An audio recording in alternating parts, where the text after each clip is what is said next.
Hey, so all, welcome back to my channel. So, in today's video, we will discuss about what is the best type of tooth filling material that we should suggest or should go for. So, basically, I want to tell you that there are different types of filling materials. First of all, there is something called as amalgam. Secondly, there is something called as composite, and third, there is something called as GIC, that is the glass ionomer cement. These are the most of the commonly used filling materials. Okay, ये तीन ऐसे materials हैं जो हम अपने day to day normally routine में हम use करते हैं। तो आइए जानिए कौन सी कंडीशन में हमें अमलगम यूज़ करना चाहिए और कौन सी कंडीशन में हमें कॉम्पोजिट और जीआईसी को यूज़ करना चाहिए। So let me make you clear that जो अमलगम की जो फिलिंग मटेरियल है उसको हम चांदी का फिलिंग मटेरियल भी बोलते हैं। जैसे हमारा मरकरी होता है, पारा जिसको हम कहते हैं, वैसे ही हमारा अमलगम भी होता है। अमलगम बेसिकली जो फिलिंग मटेरियल है वो सिल्वर कलर का होता है, जो कि हम अपने पीछे वाले दांतों में यूज़ करते हैं, जिसमें कि बाइटिंग फोर्स बहुत ज़्यादा लगता है।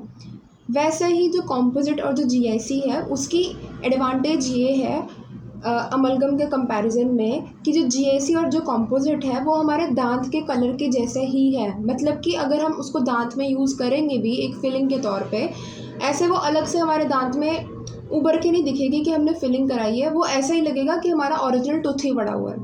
लेकिन जो चांदी वाला फिलिंग मटेरियल है वो बिल्कुल अलग सा दिखेगा, चांदी जैसा सिल्वर कलर का दिखेगा कि नहीं आपने दांत में कुछ करवा रखा है। अब हम बात करते हैं कौन से केसेस में हमें अमलगम यूज़ करना चाहिए, कौन से केसेस में हमें जीआईसी और कॉम्पोजिट यूज़ करना चाहिए। देखो, फर्स्ट ऑफ ऑल आपको डॉक्टर कॉम्पोजिट भी सजेस्ट कर सकता है, आपको डॉक्टर अमलगम भी सजेस्ट कर सकता है आपके पीछे वाले दांतों के लिए, आपके पोस्टीरियर टीथ के लिए। वो आपके ऊपर डिपेंड करता है कि आप कितने पैसे स्पेंड करने के लिए रेडी हो, आपके पास कितना बजट है। If you are on a low budget तो आप अमलगम के ऊपर जाओ। अगर आपके पास बजट थोड़ा हाई है then you should definitely go for a composite restoration agent. Okay, composite basically एक रेजिन मटेरियल है, ठीक है। अगर आपको एस्थेटिक्स से कोई लेना देना नहीं है, you are not so fond of aesthetics, then you should definitely go for amalgam filling material. अगर आपको एस्थेटिक बहुत प्यार है कि आपको जो टूथ कलर के अकॉर्डिंग की फिलिंग चाहिए, then you should definitely go for composite tooth material. Okay, amalgam के में क्या है, जो आजकल जो हमने पिछले कुछ सालों से हम पढ़ते आ रहे हैं, जो हमारे पास स्टडीज़ है उसके अकॉर्डिंग जो हमारे जो अमलगम टूथ मटेरियल है that is more durable as compare to composite. वो कम से कम 10 साल निकल जाते हैं अमलगम टूथ फिलिंग मटेरियल के। कॉम्पोजिट स्टडीज़ के अकॉर्डिंग उतना सुपीरियर नहीं है as compare to amalgam, but with the modern techniques composite is as equivalent to amalgam. But ये अब आपके ऊपर डिपेंड करता है। आजकल मोस्ट ऑफ द केसेस में लोग कॉम्पोजिट पे ही जाते हैं because of the aesthetic concern. मैंने खुद अपनी रेस्टोरेशन करवा रखी है, I have also gone for composite. और एक बात करते हैं हम, किस में पेन कम होता है फिलिंग के टाइम पे, अमलगम में कम होता है कि कॉम्पोजिट में कम होता है। अब आपको ये याद रखना है, जो अमलगम है उसके अंदर अगर आपके दांत में कीड़ा लगा हुआ है, कैविटी लगा हुआ है, with the help of air rotor, ठीक है, एक मशीन होती है जिससे हम सारी जो कैविटी है उसको हम रिमूव कर देते हैं। उसमें क्या है, अमलगम टूथ फिलिंग मटेरियल के लिए आपकी जो दांत की पूरी कैविटी है उसको रिमूव करना है। मतलब कि ज़्यादा पोर्शन ऑफ टूथ रिमूव हो जाएगा, जिसके कारण पेन क्या होएगा, इसमें ज़्यादा होएगा, शूट अप हो जाएगा पेन। लेकिन वैसे ही अगर हम कॉम्पोजिट की अगर हम बात करें, जिस पार्ट में सिर्फ कैविटी है हम उसी एरिया को रिमूव करते हैं कॉम्पोजिट फिलिंग के लिए, जिसके कारण जो टूथ का अमाउंट है वो कम रिमूव होगा और पेन भी क्या होएगा, कम होएगा। सो बजट फ्रेंडली तो ये है, लेकिन पेन फ्रेंडली ये है। तो अब आप डिसाइड करिए आप बजट की तरफ जाएंगे कि पेन की तरफ जाएंगे, ठीक है। फिर हम बात करते हैं कॉम्पोजिट और जीआईसी के कंपैरिजन के बीच में। कॉम्पोजिट थोड़ी महंगी है, जीआईसी थोड़ी सस्ती है, ठीक है। जो कॉम्पोजिट है वो हम पिछले वाले दांतों के लिए यूज़ करते हैं, क्योंकि हम जो अपना खाना वगैरह है वो पिछले वाले दांतों से ही चबाते हैं, ठीक है। तो हम पिछले वाले दांतों के लिए कॉम्पोजिट यूज़ करते हैं, और मोस्ट ऑफ द केसेस में हम आगे वाले दांतों के लिए जो हमारे जो अब्रेजन्स होते हैं ओवर द टीथ, जो भी मतलब जो टेलरिंग का काम करते हैं, ठीक है, तो उसमें क्या होता है, अब्रेजन होने के चांसेस ज़्यादा है, उस केसेस में हम जीआईसी को यूज़ करते हैं। Most of the cases anterior regions में हम जीआईसी यूज़ करते हैं, और पिछले वाले दांतों में यानी कि पोस्टीरियर टीथ में हम कॉम्पोजिट को यूज़ करते हैं। दोनों ही दांत के कलर जैसी है, लेकिन जो कॉम्पोजिट है वो ज़्यादा हमारे दांत के कलर को मिमिक करती है, वो हमारे नेचुरल टूथ के कलर के जैसे ही है।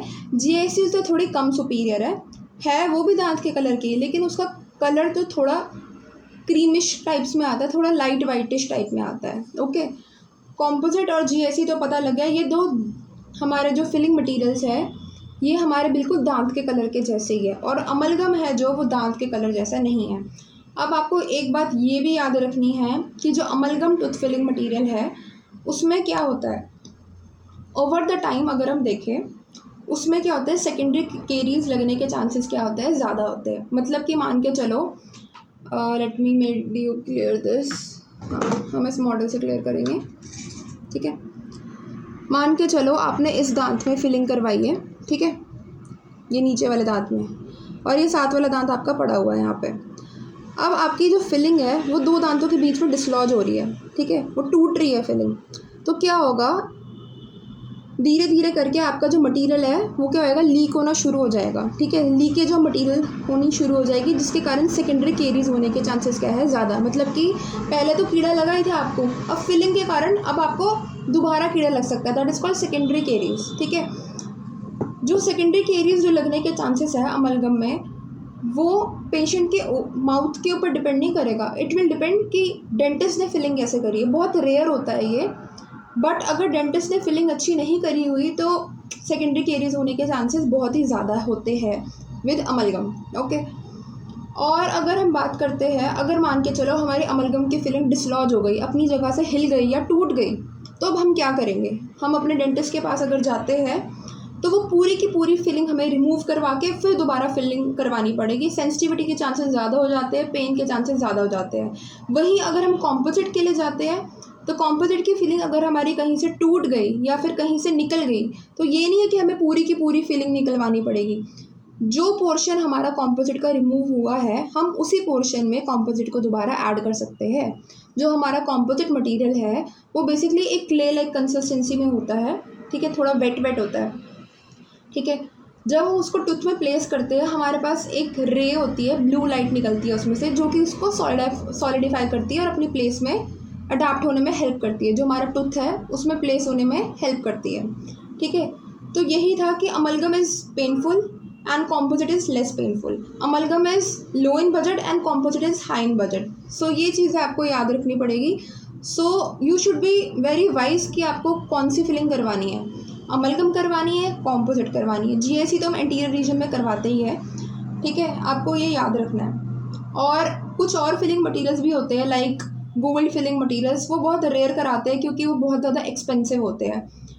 और अगर क्या होता है, मान के चलो आपने अपने एक टूथ में क्या करवा रही है, आपने मान के चलो ये हमारा मॉडल है, ठीक है, आपने मान के चलो यहाँ पे आपने क्या करवा दिया है, अब हमारी अमलगम की फिलिंग, और उसके बिल्कुल ऑपोजिट बिल्कुल नीचे आपने क्या करवा दिया, गोल्ड की फिलिंग।